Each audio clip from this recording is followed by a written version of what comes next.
जय श्री कृष्णा, जय श्री राधे। अर्चना के कृष्ण गुणगान चैनल पर आपका स्वागत है। कार्तिक मास का महत्व व विधान बतलाने के पश्चात सूत जी ने कहा, हे ऋषियों, कार्तिक मास व्रत के लिए पुण्यों को बताने वाली इस कथा का आप लोग भी श्रवण करो। एक समय की बात है कि देव ऋषि नारद कल्प वृक्ष के पुष्प लेकर द्वारका पहुंचे। वहां भगवान श्री कृष्ण ने आसन अर्पण करके ऊंचे आसन पर बिठाकर उनका सम्मान किया। नारद जी ने कल्प वृक्ष के वो पुष्प भगवान को भेंट किए। भगवान ने वे पुष्प अपनी रानियों को दे दिए। कुछ देर बाद नारद जी लौट गए। उनके लौटने के बाद भगवान श्री कृष्ण की 16,000 रानियों में श्रेष्ठ व परम सुंदरी पटरानी सत्यभामा ने मन में विचार किया कि मेरा कितना बड़ा सौभाग्य है कि त्रिभुवनपति भगवान मधुसूदन मेरे पति हैं और सब रानियों से अधिक मेरे प्रति उन्हें बहुत प्रेम है। मेरे आंगन में कल्प वृक्ष लगा है जिसकी पृथ्वी लोक में कोई कल्पना नहीं कर सकता है। यह सब मेरे किन पुण्यों का प्रभाव है। एक दिन सत्यभामा ने अपने मन की ये बात भगवान श्री कृष्ण के समक्ष रख दी। इसका समाधान करने की प्रार्थना की। तब भगवान श्री कृष्ण ने मुस्कुराते हुए सत्यभामा को कल्प वृक्ष के नीचे ले जाकर कहा, सत्यभामा, तुम मेरी सभी रानियों में मुझे सबसे प्रिय हो। तुम्हारे प्रति मेरे प्रेम के कारण सभी रानियां मुझसे जलती हैं। इसी कारण तो मैंने देवराज इंद्र से विरोध करके स्वर्ग से कल्प वृक्ष मंगवाकर तुम्हारे आंगन में लगवाया है। मैं तुम्हें आदेय वस्तु भी दे सकता हूँ। तुम अपने मन में जो उलझन है उसे मुझे बतलाओ ताकि मैं इसका समाधान कर सकूं।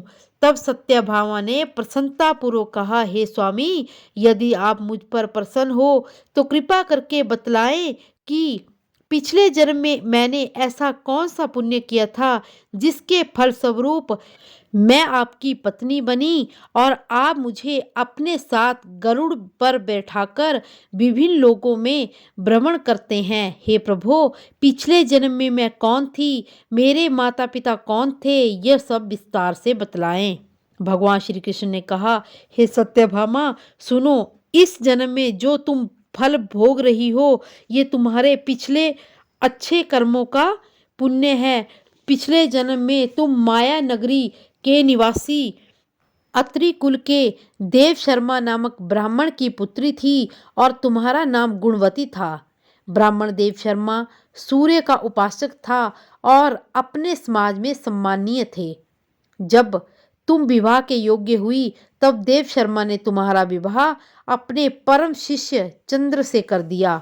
विवाह के बाद तुम पति के साथ अपने पिता के घर में रहने लगी।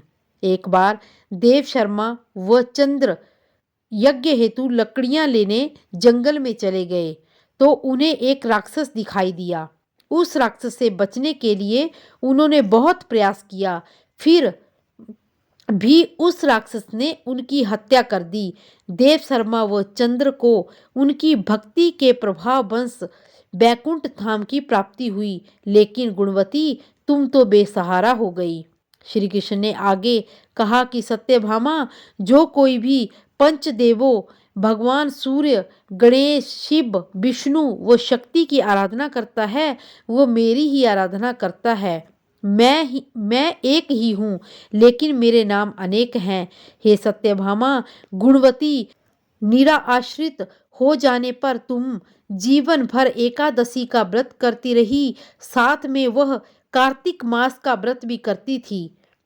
वह मंदिरों में जाकर साधु संतों की सेवा करती थी। ये दोनों ही व्रत मुझे अधिक प्रिय हैं। हे प्रिय, कार्तिक मास में जब सूर्य तुला राशि में हो तब ब्रह्म मुहूर्त में उठकर स्नान आदि करके भगवान का विष्णु का पूजन, जागरण, वंदन करना चाहिए। ऐसा करने से पापों का निवारण होता है। व्यक्ति मंदिर में साफ सफाई, दीप दान, स्वास्ति वाचन करके उसकी पूजा करता है।